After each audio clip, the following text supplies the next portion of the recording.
బుద్ధిగ్రాహ్యం అతీంద్రియం. ఏమంటే మీకు నేను ఒక పండు ఒకటి ఇస్తాను, పండు తినండి. పండు తిని అది ఎట్లుందో చెప్తాను. చెప్తుందా? చెప్తారా? ఎట్లా చెప్తారు? స్వీట్గా ఉంది. స్వీట్ ఎట్లా ఉంది? ఎంత స్వీట్ ఉంది? అదే కదా కావాల్సింది, మాకు అదే కావాల్సింది. అదే ఇక్కడ వస్తుంది. సుఖం ఆత్యంతికం ఎత్తద్ బుద్ధిగ్రాహ్యం అతీంద్రియం. ఆ పండు ఎంత టేస్ట్ ఉందో చెప్పాలంటే స్వీట్గా ఉందప్ప అంటారు. స్వీట్ అంటే ఏంటి? ఎట్లుంది నాయన? నీకు నేను చెప్పలేము. ఇందా ఈ పండు నువ్వు తిను. చూడండి ఎంత ఈజీ అయిపోతుందో.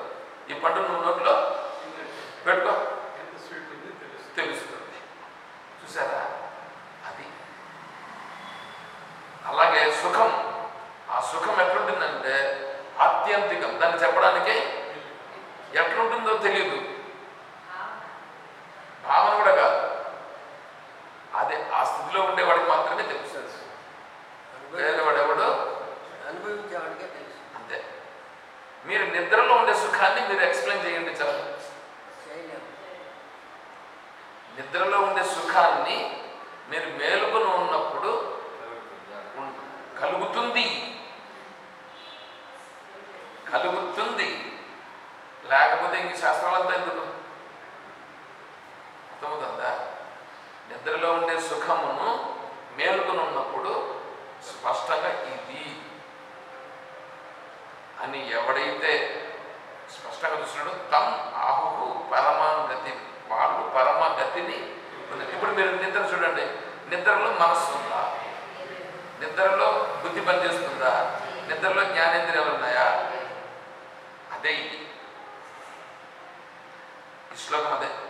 యదా ఎప్పుడైతే అయితే అక్కడ నిద్రపోతున్నాడు, ఇక్కడ మేలుకొని ఉన్నాడు. మేలుకొని ఉన్నప్పుడు ఇది పొందాలి. ఒకప్పుడు ఉండి ఇంకొకప్పుడు లేదు కాదు, ఎప్పుడు ఉన్నది.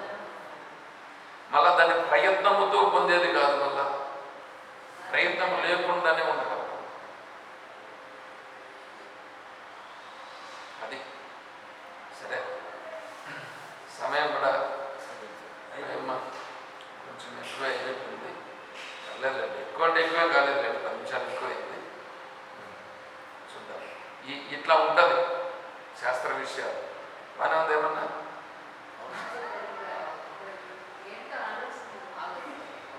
ఆలోచింప చేయమన్నారు స్వాముల వారు. స్వాముల వారు ఏమన్నారంటే, మీరు భగవద్గీతను చెప్పుచున్నారంటే మీరు చెప్పింది వాళ్ళు వినిపోతే మీరు భగవద్గీతను చెప్పిన వాళ్ళు కాదు. అర్థమైందా?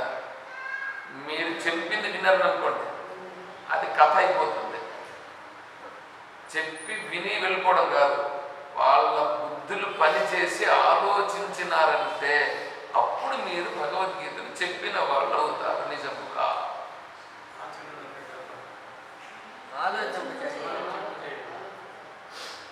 ఆలోచింప చెయ్యాలి. ఆలోచింప చేస్తే అంటే వాళ్ళు ఏంటది ఇట్లుందే అనేట్లుగా అనిపించాలా?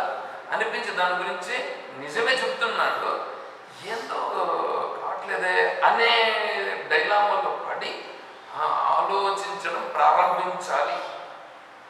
అలా ప్రారంభిస్తే మీరు కరెక్ట్గా మనం పోతున్నట్లు అని స్వామీజీ ఒక గుర్తు చెప్పినారు. అంటే మీరందరూ ఈరోజు ఆలోచించి ఉంటే స్వామీజీ చెప్పినట్లుగా మనం ఆ విచారణ చేసినట్లు అవుతుంది. ఆలోచిస్తున్నారా?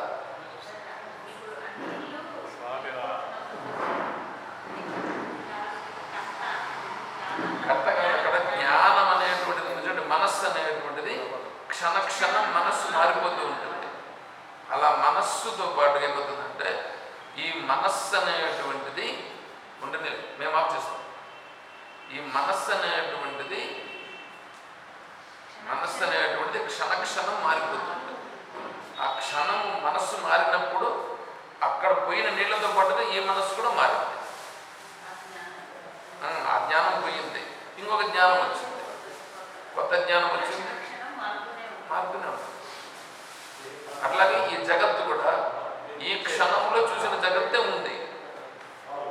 కాబట్టి నేను చూస్తున్నటువంటి వాళ్ళు ఎవరైతే ఉన్నారో ఆ క్షణంలో ఉన్నటువంటి వాళ్ళు పోయారు, ఈ క్షణంలో మళ్ళీ మారారు.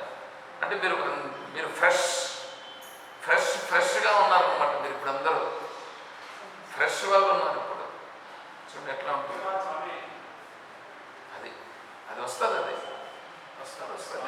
స్వామి వారు మేము ఎన్ని ఇది చేసినా మీకు మమ్మల్ని దాన్ని క్షమించి మమ్మల్ని ఆ స్టేజ్కి తీసుకురావాలని చెప్పినారు. అవును, సాంబారు ఉద్దేశం.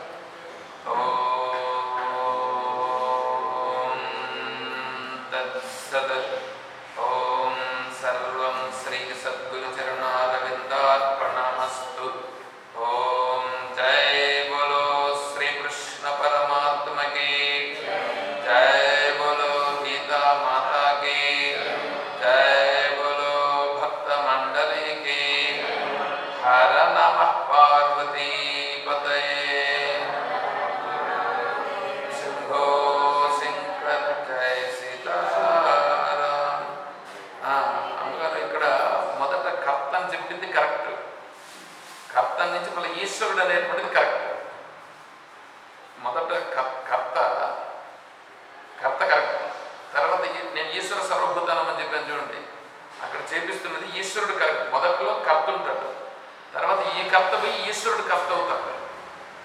ఆ ఈశ్వరుడు కర్త కూడా పోయి కర్త లేనటువంటి స్థితి వస్తుంది.